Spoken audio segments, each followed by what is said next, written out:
देखो भैया आओ है भैया।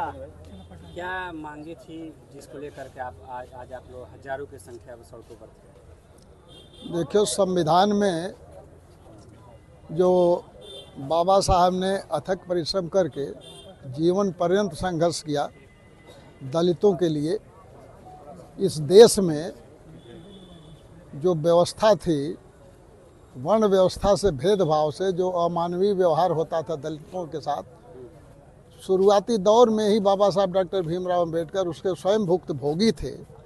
उन्होंने पढ़ाई के दौरान ही इस स्थिति से लड़ना शुरू किया अंग्रेज़ों के सामने, और ये दलील दी कि हमको जो है पशुओं के समान हमारे लोगों के साथ व्यवहार होता है, इस प्रथा को ख़त्म किया जाए।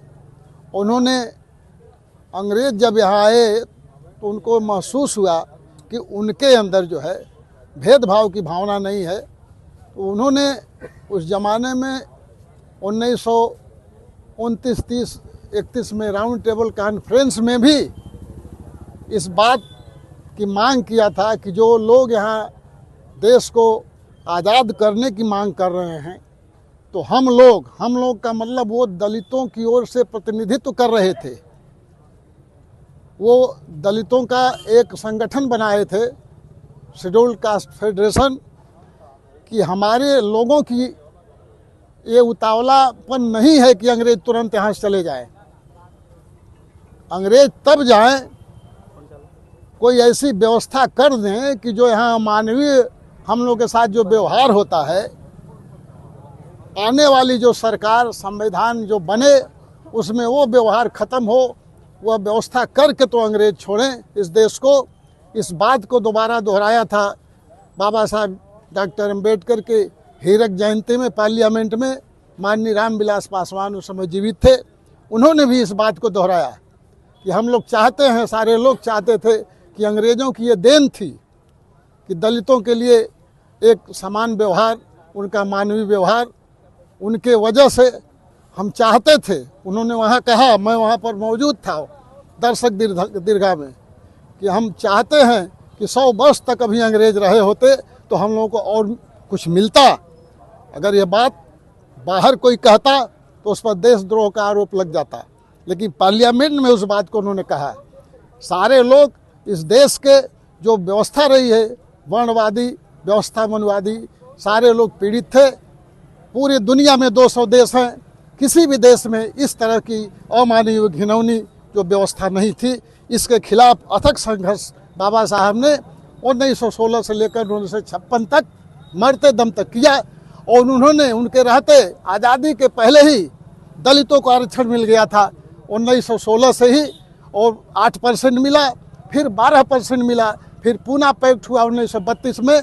उसके बाद 1935 गवर्नमेंट ऑफ इंडिया एक्ट बना, वहाँ से दलितों का राजनीति में आरक्षण, नौकरियों में आरक्षण, आबादी के हिसाब से आरक्षण मिलने लगा। ये संवैधानिक अधिकार है, इस अधिकार को हनन करने का किसी को अधिकार नहीं है, चाहे कोई कोर्ट हो, सुप्रीम कोर्ट हो, कोई लेजिस्लेटिव बॉडी हो, पार्लियामेंट हो, या विधानसभा हो, या कोई व्यक्ति हो। इसलिए जो व्यवस्था सरकार ये सुप्रीम कोर्ट ने दिया है, एक हवाले से पंजाब सरकार ने जो अध्यादेश जारी करके शेड्यूल्ड कास्ट में जो उप वर्गीकरण किया था, उस पर जो अपील दायर हुई थी, वो 10 साल से लटकने के बाद अब जा कर के सुप्रीम कोर्ट भी उसी दृष्टिकोण का है जो यहाँ के भेदभावकारी व्यवस्थापक लोग रहे हैं।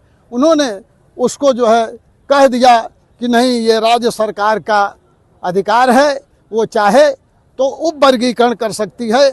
इस तरह से उप वर्गीकरण करके जो दलितों का अधिकार मिला हुआ है वो जो है छिन्न भिन्न करने की बात हो रही है। और वर्तमान सरकार है, उसकी जो पार्टी है, वो पार्टी वही मनुवादी लोगों की बनाई हुई पार्टी है। 1951 में जब पार्टी बनाई गई तो आरएसएस के ही लोगों ने, दीनदयाल उपाध्याय और श्यामा प्रसाद मुखर्जी, दोनों ब्राह्मण थे, इन्होंने इस पार्टी का गठन किया। पार्टी की नीति जो है आरएसएस के आधार पर चलती है। आरएसएस जो है एक व्यक्ति को मानने वाली पार्टी है, वो लोकतांत्रिक विचारों की नहीं है, वो किसी के सुनने वाली नहीं है। एक व्यक्ति जो है बिना चुने हुए उसका सुप्रीमो बनता है, वो आदेश देता है। अभी जो है इस तरह से संविधान में छेड़छाड़, और अभी तुरंत जो है एक लेटरल एंट्री की जो बात आई कि आईएएस की एक संघर्ष, बड़ी लड़ाई के बाद लोग आईएएस पीसीएस बनते हैं। अब सीधे कोई कंपनियों में, जियो में कोई काम कर रहा है, कोई अंबानी के कंपनी में काम कर रहा है, रिलायंस में काम कर रहा है, उसको सीधे बुला करके आईएएस की जगह पर सीधे भर्ती करके उसको लेटरल एंट्री का नाम दिया जा रहा है। वो लेटरल एंट्री वास्तव में वो चोर दरवाज़ा है। चोर दरवाजे से जा करके वहाँ अब इस तरह से प्राइवेट हाथ में सरकार को देने का प्लान बना हुआ है। अभी खेती को प्राइवेट करने का इंतजाम किया था पिछले साल भर पहले, किसानों ने अथक संघर्ष करके उसको वापस करवाया।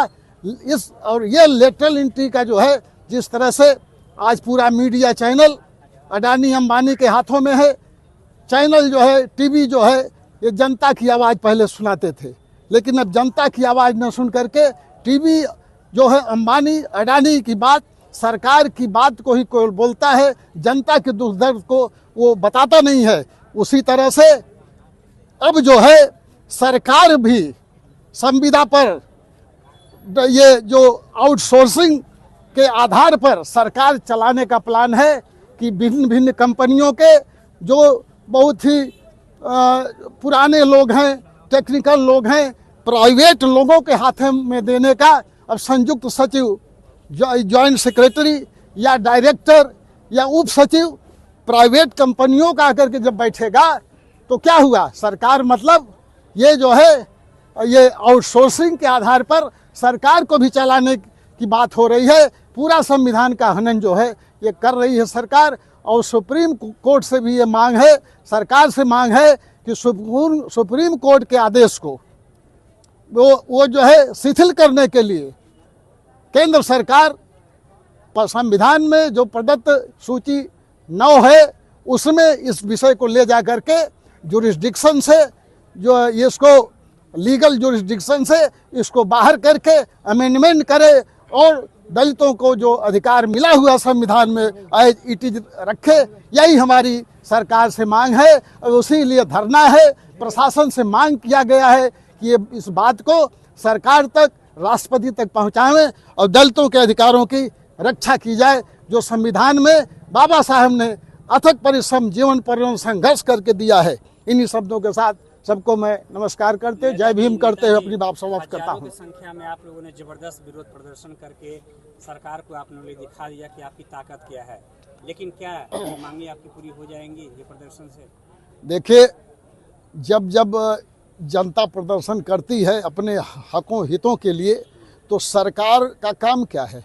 सरकार किस लिए बनती है? कानून किस लिए बनाए जाते हैं? जनता के हित के लिए कानून बनता है, कानून के लिए जनता नहीं है।